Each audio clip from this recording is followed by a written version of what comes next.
Good evening students, welcome to Unacademy GATE. और आज अपनी जो सिविल इंजीनियरिंग के स्टील स्ट्रक्चर जो सब्जेक्ट अपन लोगों ने स्टार्ट किया था, आज उसकी अपनी नेक्स्ट क्लास अपन लोग स्टार्ट करने जा रहे हैं।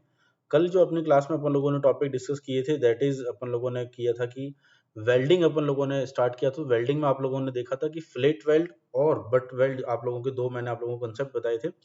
फ्लेट वेल्ड को अपन डिस्कस कर रहे थे कि फ्लेट वेल्ड किस तरीके का होता है, उसमें थ्रॉट थिकनेस अपन लोगों ने डिफाइन की थी, साइज ऑफ वेल्ड आप लोगों को ने डिफाइन किया था।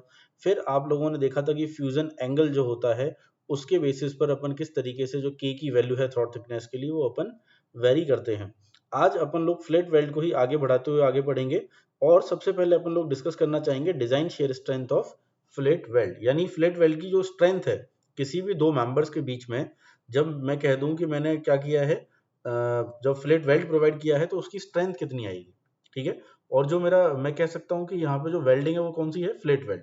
यहाँ पे अपन टॉपिक डालेंगे आज का, that is design shear strength of fillet weld, ठीक है। Design shear strength of fillet weld की अगर मैं आप लोगों से बात करूं तो इसको आप लोग कई उससे अपन डिनोट कर सकते हैं। मोस्टली आप लोग देखेंगे कि ये PWD से अपन लोग इसको डिनोट कर देते हैं। P is for shear strength, W is for failed and D for design, ठीक है। PWD की अगर मैं यहाँ पर बात करूँ कि ये क्या होती है, अपन किस तरीके से इसकी स्ट्रेंथ को निकालेंगे, तो आप लोगों को पता है कि स्ट्रेंथ को अगर मैं कहूँ तो वो क्या होता है, किसी भी तरीके से अगर अपन देखना चाहें तो आप लोग उसको कह सकते हैं कि वो डिपेंड करेगा कि उसका सेक्शनल एरिया कितना आप लोगों को प्रोवाइड हो रहा है। तो यहाँ पर अगर मैं आप लोगों से PWD कह दूं तो उसका जो फॉर्मूला बनेगा, फॉर्मूला क्या बनेगा आप लोगों का, जो उसका इफेक्टिव जो उसका एरिया है, ठीक है, इफेक्टिव सेक्शनल एरिया जहां पर अपन ने वेल्डिंग की हुई है, सेक्शनल एरिया, आप उसको मल्टीप्लाई करा देंगे किस चीज से, मैं कह सकता हूं मेरी डिजाइन शेयर कैपेसिटी से, ठीक है। अब इन दोनों का मल्टीप्लीकेशन मुझे क्या देगा, मैं कह सकता हूं इन दोनों का मल्टीप्लीकेशन मुझे आप लोगों को फ्लेट वेल्ड की स्ट्रेंथ बता देगा, ठीक है। चलिए, तो यहां तक मैंने देखा कि ये मेरे को बता रहा है। तो इसको जो डिजाइन शेयर कैपेसिटी है आप लोगों की फ्लेट वेल्ड की, यहां पर मैं बात कर रहा हूं, ठीक है। फ्लेट वेल्ड, आप ये ना सोचे कि मैं यहाँ पर प्लेट की बात करूंगा, वेल्डिंग की बात चल रही है। इसको आप लोग कई बार शो कर देते हैं FWD से, ठीक है। चलिए, तो यहां तक मेरे को ये समझ में आया। तो अब मैं बात करूं कि FWD क्या है, ठीक है। FWD मैं बोल रहा हूँ शेयर कैपेसिटी है। शेयर कैपेसिटी को मैं किस तरीके से निकालूंगा कि जो मेरी नॉमिनल शेयर कैपेसिटी है, नॉमिनल शेयर कैपेसिटी किसकी, फ्लेट वेल्ड की ही, ठीक है, ऑफ फ्लेट वेल्ड, उसको अगर मैं पार्शियल सेफ्टी फैक्टर से डिवाइड करा देता हूं, ठीक है। किससे डिवाइड करा रहा हूं, पार्शियल सेफ्टी फैक्टर से, ठीक है। पार्शियल सेफ्टी फैक्टर को अपन डिनोट करेंगे गामा से, पार्शियल सेफ्टी फैक्टर, ठीक है। तो यहां पर नॉमिनल को मैं आप लोगों को शो करूंगा FWN से, डिजाइन नहीं नॉमिनल की बात कर रहा हूं। और ये मेरे यहां पर क्या आ जाएगा, गामा M1 के फॉर्म में मेरे को ये क्वांटिटी यहां पर मिल जाती है, ठीक है। तो यहां तक मेरे को समझ में आ रहा है कि FWN की जो वैल्यू होती है वो होती है मेरी FU/√3 गामा M1, ठीक है। तो यहां से अगर मैं देखना चाहूं देयरफॉर कि मेरे पास PWD जो आएगा उसका फॉर्मूला मुझे क्या मिलता है, तो इफेक्टिव सेक्शनल जो एरिया आप लोगों को मिलेगा, ठीक है। इफेक्टिव सेक्शनल एरिया आप लोगों को कैसे मिलेगा, मैं कह सकता हूं इफेक्टिव सेक्शनल एरिया मुझे मिलेगा उसके जो लेंथ ऑफ वेल्ड है और जो उसकी थ्रॉट थिकनेस है, उन दोनों के मल्टीप्लीकेशन से मुझे वो चीज मिलेगी। क्योंकि यहां पर मुझे क्रॉस सेक्शनल एरिया जो मिल रहा है, कितनी लेंथ में मेरा वेल्ड हुआ, और जो उसकी थिकनेस है, लेंथ इनटू थिकनेस आपको क्रॉस सेक्शनल एरिया देगा। थिकनेस अपन यहाँ पर लोग डिस्कस करेंगे, थ्रॉट थिकनेस। आप लोगों को मैंने कल भी बताया था थ्रॉट थिकनेस कैसे निकालते हैं अपन, ठीक है। वो एंड ऑफ वेल्ड से लेकर जो आप लोगों का फेस होता है उस तक डायगोनल होती है, ठीक है। उसकी वैल्यू भी मैंने आपको बताई थी। जिन बच्चों ने कल का लेक्चर नहीं देखा है वो पहले एक बार कल का लेक्चर जरूर देखें। और इसको मैं इंटो करा दूंगा मेरी डिजाइन शेयर कैपेसिटी यानी FWD से, जिसकी वैल्यू मेरे पास आ रही है FU√3 गामा M1, ठीक है। तो ये आप लोगों के पास क्या आ गया है, मेरे पास design shear strength of fillet weld आ गया है, ठीक है। लेंथ ऑफ वेल्ड आप लोगों को कैलकुलेट करना होता है। टीटी अगर मैं आप लोगों को बता दूं, जो कि मेरी थ्रॉट थिकनेस है, उसकी वैल्यू के इंटू एस से आप लोग निकालते हैं। एफ यू आपका अल्टीमेट हो जाएगा। बात करते हैं अपन यहाँ पर गामा एम वन की। ठीक है, गामा एम वन में आप लोगों को बता दूं कि अगर गामा एम वन आप लोगों को यूज होगा यहाँ पर 1.25, अगर वो वेल्डिंग आप लोगों की कह सकते हैं कि वो वर्कशॉप या शॉप में हो रही है। ठीक है, वर्कशॉप अगर आप लोगों की वेल्डिंग है, उस केस में आप लोग यूज करेंगे 1.25, और यदि मैं कह दूं कि वो साइट या फिर फील्ड पर हो रहा है, तो वहां पर आप लोगों को गामा यूज करना है 1.5। ये कहाँ के लिए है? साइट और फील्ड के लिए। ठीक है, गामा की वैल्यू आप लोगों को याद रखनी है क्योंकि इंपॉर्टेंट है ये चीज। उसके बाद मैं आप लोगों से बात करूं कि सेफ्टी मेरा कैसे मेजर होगी। ठीक है, सेफ्टी का क्राइटेरिया क्या होना चाहिए मेरे पास, मैं यहां लिख देता हूं सेफ्टी क्राइटेरिया।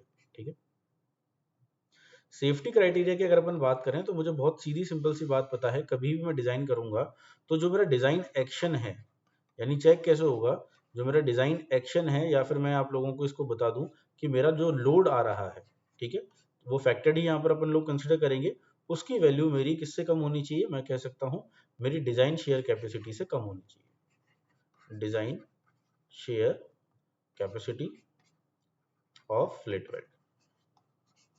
तो मेरा वो स्ट्रक्चर मैं कह सकता हूँ, या फिर मैं कह सकता हूँ जो जॉइंट होगा वो मेरा क्या हो जाएगा? सेफ हो जाएगा। ठीक है, अब इसमें अपन बात करेंगे रिडक्शन की, कि रिडक्शन क्या इसमें किसी तरीके का रिडक्शन होता है? जैसे आप लोगों को मैंने बोल्ट में सिखाया था कि किस तरीके से अपन लोग लॉन्ग जॉइंट वगैरह के लिए रिडक्शन करते हैं, तो यहाँ पर भी मैं कह सकता हूँ फ्लैट वेल्ड में आप लोगों को रिडक्शन देखने को मिलता है, और रिडक्शन फैक्टर जो मिलता है, रिडक्शन फॉर लॉन्ग जॉइंट देखने को आपको मिलता है। ठीक है, अगर आप लोगों का लॉन्ग जॉइंट आ रहा है तो वहां पर आपको रिडक्शन फैक्टर का यूज में लेना पड़ेगा। रिडक्शन फैक्टर को जो अपन डिनोट करते हैं बी एल डब्ल्यू, यानी लेंथ ऑफ वेल्ड के लिए या फिर लॉन्ग जॉइंट के लिए आप लोगों को रिडक्शन फैक्टर जो है that is beta L W.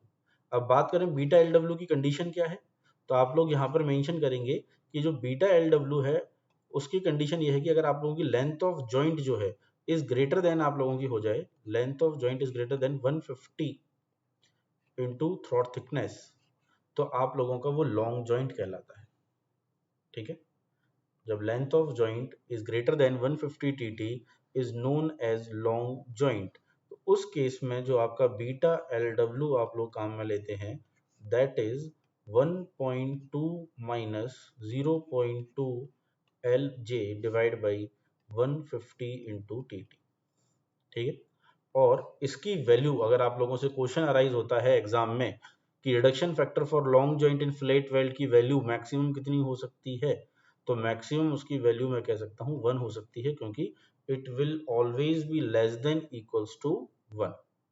ठीक है, ये फ्लैट वेल्ड के लिए आपको याद रखना है। ठीक है, उसके बाद अपन लोग आ जाते हैं अपना नया टॉपिक, दैट इज आप लोग कह सकते हैं बट वेल्ड और ग्रूव वेल्ड की मैं आप लोगों से बात करूंगा। ठीक है, तो जो नेक्स्ट टॉपिक है उसको अपन नेक्स्ट स्लाइड से स्टार्ट करते हैं। हेडिंग डालते हैं अपन लोग बट वेल्ड, और बट वेल्ड को मैंने आप लोगों को दूसरा भी नाम बताया हुआ है, बट वेल्ड को अपन ग्रूव वेल्ड भी कहते हैं। ठीक है, आप लोगों से यही है कि जिन्होंने भी मेरी पुरानी क्लासेस नहीं ली हैं वो आप लोग एक बार जरूर लें, तभी आप लोगों को कुछ चीजें आप लोगों को क्लियर होंगी कि मैं बट वेल्ड को ग्रूव वेल्ड क्यों लिख देता हूँ। मैंने पिछली क्लास में डिस्कस भी किया हुआ है। यहाँ पर अपन देखेंगे कि टाइप ऑफ बट वेल्ड आप लोग, अगर मैं बात करता हूँ तो दो टाइप से बट वेल्ड आप लोग बट वेल्डिंग कर सकते हैं, दैट इज सिंगल में और डबल में। ठीक है, तो सबसे पहला अगर मैं बात करूं तो पहला आएगा आप लोगों का पार्शली,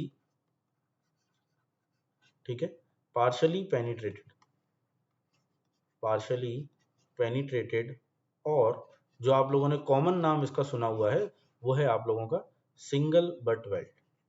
ठीक है, क्योंकि मोस्ट ऑफ द बुक में आप लोगों को जब ये क्लासिफिकेशन होता है तो वो पार्शियली पेनिट्रेटेड करके इसको नहीं कहता है, लेकिन एक्चुअल में अगर अपन देखेंगे सिंगल बट वेल्ड में आप लोगों का जो वेल्डिंग के लिए अपन लोग पेनिट्रेशन करते हैं वो पार्शियली करते हैं, पूरा अपन कह सकते हैं कि उसको वहां पर नहीं परफॉर्म होता है।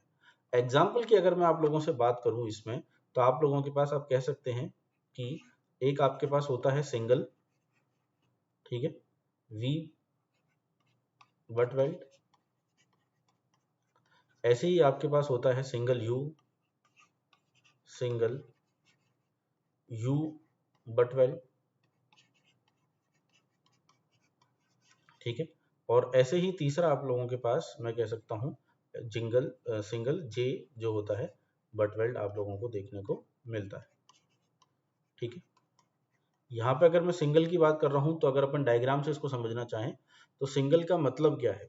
ठीक है, सिंगल का आप लोगों का मतलब है कि अगर मेरे पास ये अगर कोई दो प्लेट्स थी, इन दोनों में जब मैं बट वेल्डिंग करूंगा, मान लीजिए वी टाइप से कर रहा हूं, तो एक सिंगल वी फॉर्म में आप लोगों को वेल्डिंग होती है।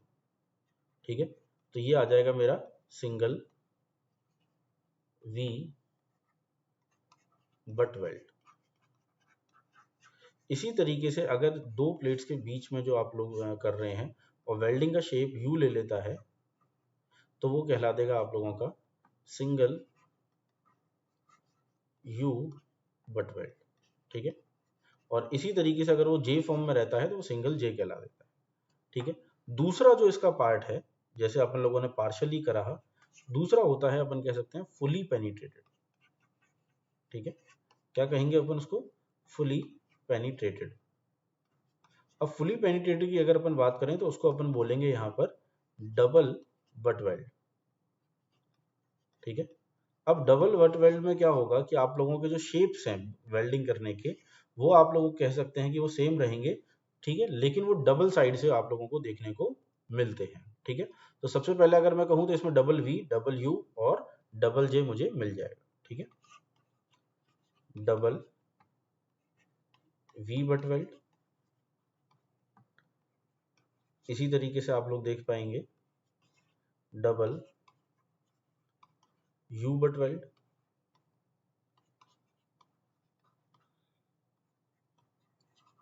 और इसी तरीके से होता है अपने पास डबल जे बट वेल्ड।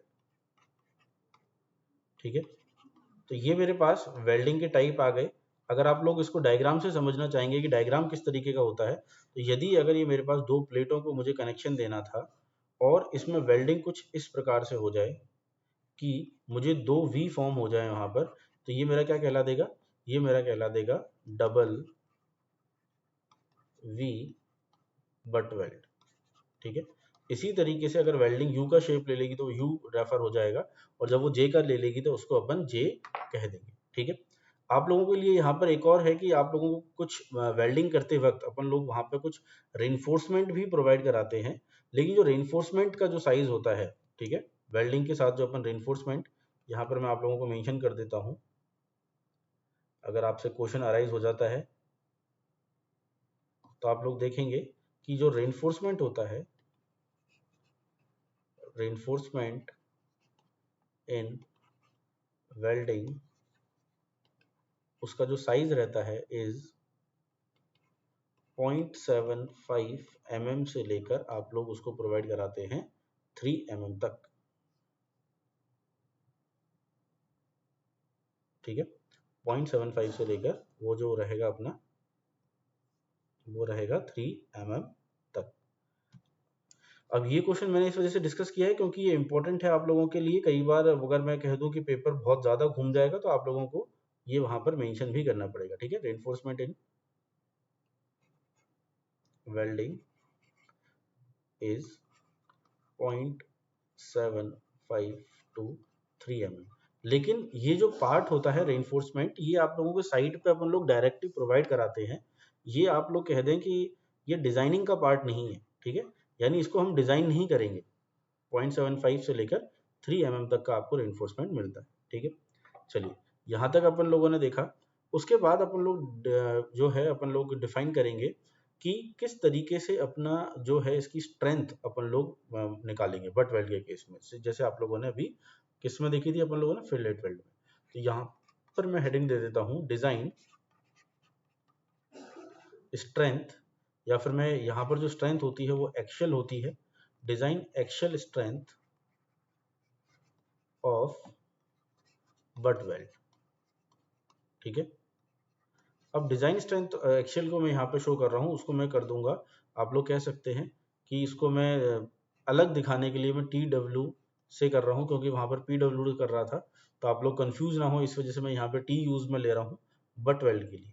ठीक है, टी डब्ल्यू जो है आप लोगों ने क्या है, मेरी इफेक्टिव क्या होगी मेरी, वहां पर क्या था, इफेक्टिव सेक्शनल एरिया लिया था, तो यहाँ पर भी अपन क्या लेंगे, इफेक्टिव सेक्शनल एरिया, ठीक है।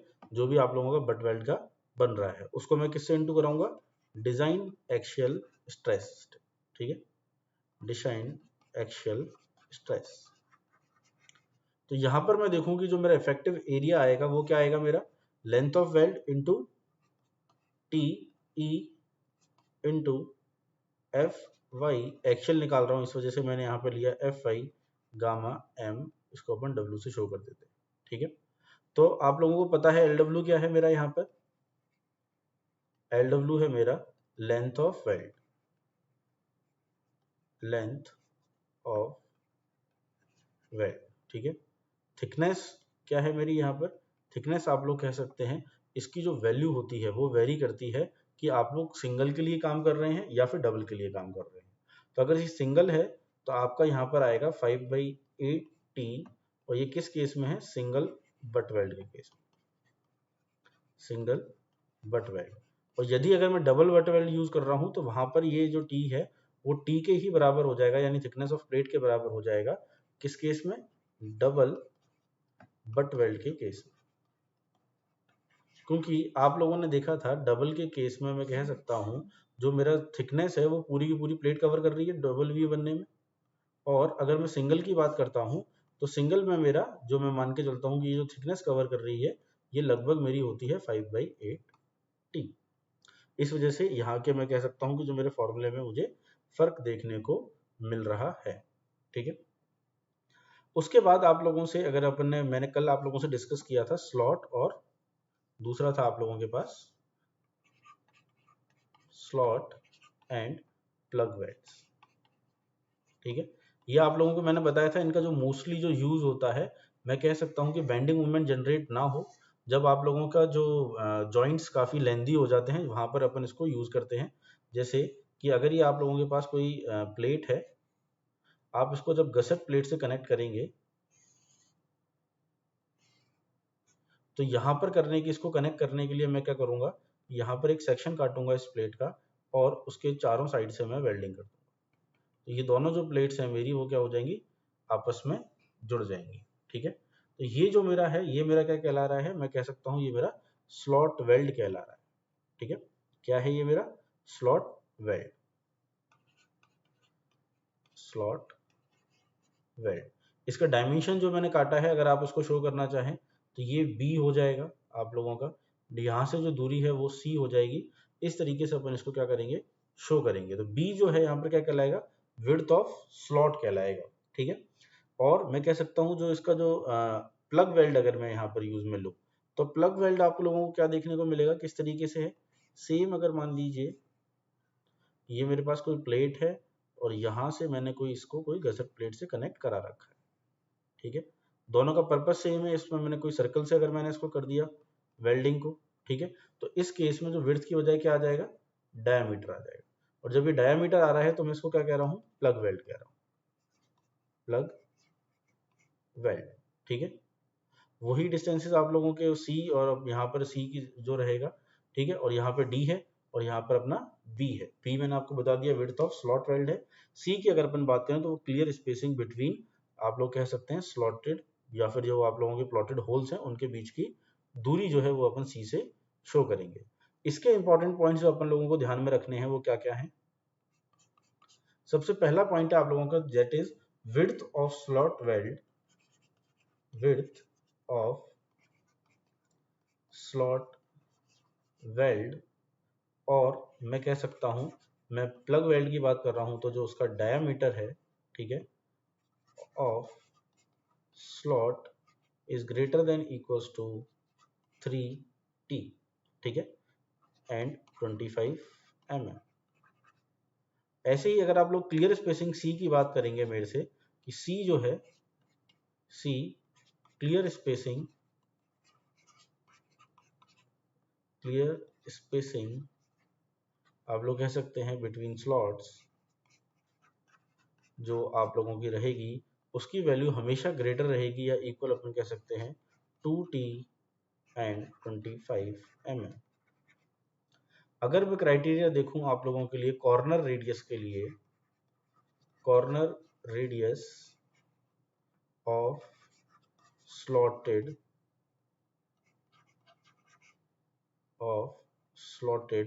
होल, वो क्या रह जाएगा, आर की वैल्यू आप लोगों की ग्रेटर देन या फिर मैं कह सकता हूँ equals to 1.5t and 25 mm। तो ये जो कुछ पॉइंट्स हैं जो आप लोगों को ध्यान में रखने हैं कि जो उसका मैं कह सकता हूँ विड्थ कितनी रहेगी स्लॉट की केस में, प्लग वेल्ड के केस में एक ही चीज़ है, प्लग में डायमीटर अपन लोग कंसीडर कर लेंगे। क्लियर स्पेसिंग आप लोगों की कितनी रहती है, जो कॉर्नर में जो आप लोगों का रेडियस रहेगा उस प्लेट से वो कितना रहेगा, ये सारी चीज़ें आप लोगों को यहाँ पर मेंशन की है। ठीक है, तो यहाँ पर अपन लोग देख सकते हैं कि अपन लोगों ने फ्लैट वेल्ड और बट वेल्ड का जो मैक्सिमम जो चीज़ें हैं वो अपन लोग डिस्कस कर चुके हैं, जो अपने रिवीजन के हिसाब से काफ़ी इंपॉर्टेंट थी। ठीक है, नेक्स्ट मैं आप लोगों से आज जो बात करूंगा वो करूंगा मैं इसेंट्रिक कनेक्शन के लिए। ठीक है, क्या टॉपिक है मेरे पास, इसेंट्रिक कनेक्शन।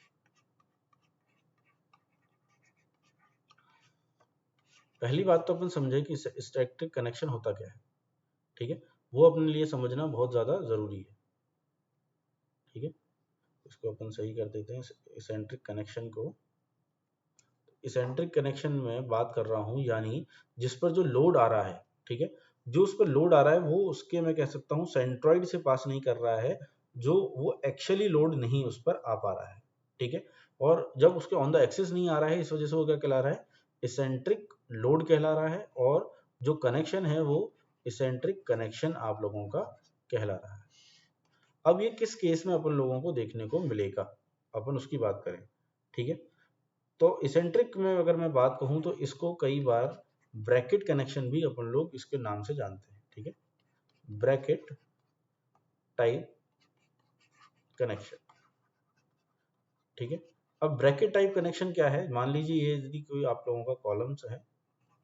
ठीक है, ये कॉलम है आप लोगों का कोई, इस पर ब्रैकेट कनेक्शन का मतलब ये है कि ये कोई मेरे पास, जैसे आप लोगों की बास्केटबॉल में रिंग टंगी होती है, इसी तरीके से अगर मैं कोई भी प्लेट को परपेंडिकुलरली आपस में जोड़ दिया है तो वो मेरा क्या कहला रहा है, ब्रैकेट कनेक्शन कहला रहा है। यहाँ पर मैंने मान लीजिए बोल्टिंग कर दी है, तो जो इसका लोड है, ठीक है, इन बोल्ट ग्रुप का एक्सेस जो जा रहा है वो यहाँ से जा रहा है, और जो लोड मेरा यहाँ पर लग रहा है मैं कह दूं P, तो जो इसके बीच में जो लोड एक्सेस से पास नहीं होने के कारण जो डिस्टेंस है वो आप लोगों का E होगा, दैट इज इसेंट्रिसिटी। ठीक है, ये क्या कहलाएगी आप लोगों की, इसेंट्रिसिटी कहलाएगी। ठीक है, तो P जो है यहाँ पर, P मेरा है फैक्टर्ड लोड। ठीक है, और E है मेरा इसेंट्रिसिटी। ठीक है, तो अब मैं बात करूं आप लोगों से इस केस में कि मेरा किस तरीके से जो लोड है वो डिस्ट्रीब्यूट होगा। ठीक है, जो बोल्ट ग्रुप पर किस किस टाइप से मेरे लोड अकर होंगे, तो मैं कह सकता हूं कि बोल्ट ग्रुप से मेरा मतलब है ये सारे के सारे जितने भी आप लोगों के यहाँ पर आप लोग देख रहे हैं लगे हुए हैं, 6 जो बोल्ट लगाए हैं मैंने, वो बोल्ट ग्रुप कह रहा हूं उसको। तो bolt group are subjected to दो चीजें वहां पर आप लोगों को देखने मिलेगी। एक तो आप लोगों को मिलेगा डायरेक्ट, ठीक है, direct concentric load, direct concentric load. ठीक है, और एक आप लोगों को देखने को मिलेगा यहां पर ट्विस्टिंग मोमेंट, ट्विस्टिंग मोमेंट। ठीक है, अब ट्विस्टिंग मोमेंट जो है वो क्या रहेगा कि आप लोग जानते हैं जब ये फोर्स यहाँ पर कुछ डिस्टेंस पर लग रहा है तो फोर्स इनटू परपेंडिकुलर डिस्टेंस जो होता है दैट इज मोमेंट, और मोमेंट जो यहाँ पर जिस प्रकार से लग रहा है वो कहला रहा है मेरा ट्विस्टिंग मोमेंट। ठीक है, और ये जो मोमेंट है मैं कह सकता हूँ ये इन प्लेन ऑफ मोमेंट ही आप लोगों का ट्विस्टिंग मोमेंट लगता है। ठीक है, तो बात करें अब अपन डायरेक्ट कंसेंट्रिक लोड की, डायरेक्ट कंसेंट्रिक लोड, इसकी जो वैल्यू हो जाती है वो क्या हो जाती है अपनी एफ ए बाई, या फिर मैं कह सकता हूं जो एफ ए होगा वो हो जाएगा मेरे पास पी बाई एन। ठीक है, पी क्या है आपके लोगों का यहाँ पर, पी है मेरा जो लोड आप लोगों का आ रहा है। ठीक है, लोड या फिर अपन इसको फैक्टर्ड लोड कहते हैं तो ज्यादा सही है। फैक्टर्ड लोड होगा आपका, और n हो जाएगा आप लोगों के पास नंबर ऑफ बोल्ट्स। तो यहाँ से तो मैंने बहुत ही इजीली मैं कह सकता हूँ कि FA की जो वैल्यू है वो बहुत ही इजीली काउंट कर ली है। ठीक है, अब बात करते हैं इसकी, बात करते हैं अपन कि ट्विस्टिंग मोमेंट की, कि ट्विस्टिंग मोमेंट की वैल्यू क्या होगी। तो ट्विस्टिंग मोमेंट की जो वैल्यू होगी उसको अपन लोग शो करेंगे, मान लीजिए एफ एम से, मोमेंट है इस वजह से मैंने एफ एम लगाया है यहाँ पर। उसकी वैल्यू आप लोगों को देखने को मिलेगी, जो मोमेंट होगा वो होगा P इंटू ई, यहाँ पर आएगा radius divided by sigma of r square. ठीक है, अब ये आर है, उसको समझने के लिए मैं यहाँ पर एक डायग्राम बना रहा हूँ आप लोगों के लिए, कि ये जो मेरा बोल्ट ग्रुप था उसका डायग्राम है, ये मेरा सेंटर ऑफ CG है। ठीक है, CG से ये मेरा एक्सेस इस बोल्ट की तरफ जा रहा है, ये इस तरफ जा रहा है, इस तरीके से मेरा कुछ बोल्ट ग्रुप में लगे हुए। ठीक है, तो यहाँ पर अगर मैं आप लोगों से कहूँ कि आप लोगों का जो रेडियस है वो क्या है, CG से लेके इस बोल्ट तक का जो डिस्टेंस है वो आप लोगों का क्या कहला रहा है, रेडियस कहला रहा है। ठीक है, और रेडियस की अगर मैं आप लोगों से बात कर दूं तो ये अगर मैं इसको 1 नाम दे रहा हूँ तो ये जो हो जाएगा मेरा 1 2 3 4 5 6। तो ये जो मेरा R1 हो जाएगा, ये मेरा R2 हो जाएगा, ये मेरा R3 हो जाएगा। इस तरीके से अपन लोग इसको मैं नाम दे दूंगा R6 R5 R4। ठीक है, तो इन सब का जो समीशन होगा इनके स्क्वायर का, वो नीचे क्वांटिटी आ जाएगी मेरी यहाँ पर। ठीक है, और यहाँ पर आ रहा है R। ठीक है, अब यहाँ पर समझने वाली बात यह है कि मैं R कौन सा लूं, यानी R मुझे यहाँ पर कौन सा कंसीडर करना है। ठीक है, तो R जो मैं कंसीडर करूंगा उसके लिए मैं पहले ही बता दूं आप लोगों को, इंपॉर्टेंट वो चीज है कि यहाँ पर जो मैं R लूंगा that is maximum out of 1 and 3 4 and 6। ठीक है, तो जो R जो मैक्सिमम होगा वो आप लोगों को इस फिगर से ही दिख रहा है। इस फिगर में ये चारों जो रेडियस हैं वो सबसे ज्यादा है और ये दोनों कम है। तो जो मैक्सिमम होगा वो 1 3 4 6 होगा, और जो थीटा है, ठीक है, थीटा अगर मैं आप लोगों को बोलूँ कि थीटा आप लोगों को किस तरीके से शो कर रहा है, यानी थीटा जो है वो किसी भी बॉडी पर मैं कह दूं कि आप लोगों का ये मेरा एक्शियल लग रहा था फोर्स FA। ठीक है, और जो आप लोगों का जो रेडियल जो वो लग रहा है मोमेंट, वो आप लोगों को लगेगा कुछ इस तरीके से। ठीक है, तो इन दोनों के बीच में जो एंगल है दैट इज थीटा, और थीटा की अगर मैं बात करूं आप लोगों से तो थीटा जो मिनिमम होगा, ठीक है, मिनिमम अपन लोगों को देखने को मिलेगा किस केस में, मिनिमम मिलेगा आपको 1 और 3 में। ठीक है, मिनिमम इन 1 और 3। ठीक है, इस केस में जो मेरा थीटा होगा वो क्या हो रहा है, मेरा सबसे कम हो रहा है। तो मैं कह सकता हूं कि जो मेरे को R की जो वैल्यू लेनी है, ठीक है, R की वैल्यू जो क्रिटिकल कंडीशन के लिए मेरी 1 और 3 के कारण ही मैं लूंगा। ठीक है, क्योंकि ये कंडीशन है आप लोगों की मैक्सिमम रिजल्टेंट फोर्स काउंट करने के लिए। तो आप 1 और 3 में से कोई सा भी बोल्ट आप लोग क्या कर सकते हैं, उसको यूज में ले सकते हैं। ठीक है, तो आप लोगों को इसका रिजल्टेंट निकालना पड़ेगा, क्योंकि आपने FM निकाल लिया है और क्या निकाल लिया है अपन लोगों ने, FA निकाल लिया है। ठीक है, तो यहाँ पर अगर मैं कह दूं कि रिजल्टेंट जो निकलेगा इसका, रिजल्टेंट फोर्स वो क्या हो जाएगा आप लोगों का, रिजल्टेंट को अगर मैं FR से शो कर देता हूं तो वो मेरा हो जाएगा FA जो निकाला एक्शन की वजह से उसका स्क्वायर, प्लस जो मोमेंट का स्क्वायर आया है, प्लस 2FA/FM cos थीटा का अंडर रूट। ठीक है, under root of this quantity is known as your resultant. ठीक है, तो आप लोगों को यहाँ पर ये ढंग से आप लोगों को ध्यान में देना है कि रिजल्टेंट के बाद ही आप लोगों का वो खत्म होगा। यहाँ पर मैंने आप लोगों को क्रिटिकल बोल्ट की भी कंडीशन बता दी है। क्रिटिकल बोल्ट आप लोगों का वो बोल्ट होता है जिसके लिए रिजल्टेंट जो है मेरा शेयर फोर्स, यानी FA square plus FM square plus 2FA/FM cos theta, जो मैंने आप लोगों को यहाँ ये फॉर्मूला लिखाया है, इसकी वैल्यू जिसके लिए सबसे ज्यादा होगी वही मेरा क्रिटिकल बोल्ट कहलाता है। और क्रिटिकल वोल्ट वो होगा आप लोगों का जिसका डिस्टेंस आप लोगों का सबसे दूर हो, और मैं कह सकता हूं कि जो which way be close to the applied load line, load line जहां लग रही है लोड के पास हो, और डिस्टेंस जिसका ज्यादा हो वो आप लोगों का क्या कहलाएगा, क्रिटिकल बोल्ट कहलाता है। ठीक है। तो ये आप लोगों को ध्यान में रखना है, किसके लिए, ब्रैकेट कनेक्शन के लिए, ठीक है। चलिए नेक्स्ट अपन अब आगे बढ़ते हैं, ये अपने एसेंट्रिक की बात करी है यहाँ पे। उसके बाद अपन लोग बात करेंगे इसमें कि अपन लोगों का एक और आप लोग केस देखते हैं एसेंट्रिक का, जिसमें मैं कह सकता हूं कि जो मेरा अभी आप देख रहे थे कि जो बेंडिंग मोमेंट था, ठीक है, बेंडिंग मोमेंट क्या हो रहा था मेरा, वो लाई कर रहा था आप लोगों के plane of bearing type of bolt group में, ठीक है। सेकंड जो केस है मेरा, उसको मैं यहाँ पर डिस्कस कर लेता हूँ आप लोगों से, ठीक है। केस ही आप लोगों का दूसरा है लेकिन एसेंट्रिक का है, ठीक है। इस केस में क्या होता है, मैं कह दूं इसको नाम ब्रैकेट टाइप ही कनेक्शंस होते हैं ये, लेकिन टाइप सेकंड है, ठीक है। और इससे मैं कह दूं कि आप लोगों के जो न्यूमेरिकल्स आप लोगों के जो एग्जाम में आते हैं, वो आप लोगों के बहुत ही रेयर चांस में आप लोगों को इससे क्वेश्चन पूछा जाता है, या फिर मैं कह दूं कि निल ना के बराबर ही ये आप लोगों का कभी कोई इसमें से क्वेश्चन बनता है। लेकिन एक बार रिवीजन के टाइप में अपन इसको पढ़ रहे हैं, इसमें मैं कहना चाहूंगा इस कनेक्शन में व्हेन लोड और मोमेंट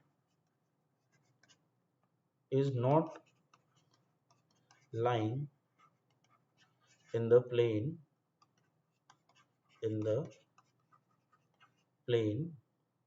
of bearing type,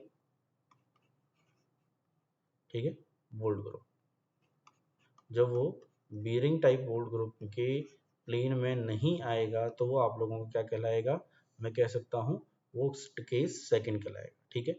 इसमें भी जो आप लोग केसेस जो होते हैं वही दो ही आते हैं, एक आप लोगों का डायरेक्ट फोर्स इस पर अप्लाई होता है, ठीक है, जिसको मैं कह रहा था डायरेक्ट आप लोगों को कह सकते हैं कंसेंट्रिक लोड, ठीक है। डायरेक्ट कंसेंट्रिक लोड आप लोगों को देखने को मिलेगा, डायरेक्ट कंसेंट्रिक लोड, और इसको जो अपन शो कर रहे हैं वही पी ए से या फिर एफ ए से, जिससे भी आप करना चाहें, इसका जो फॉर्म होगा दैट इज शेयर फोर्स आप लोगों का होगा।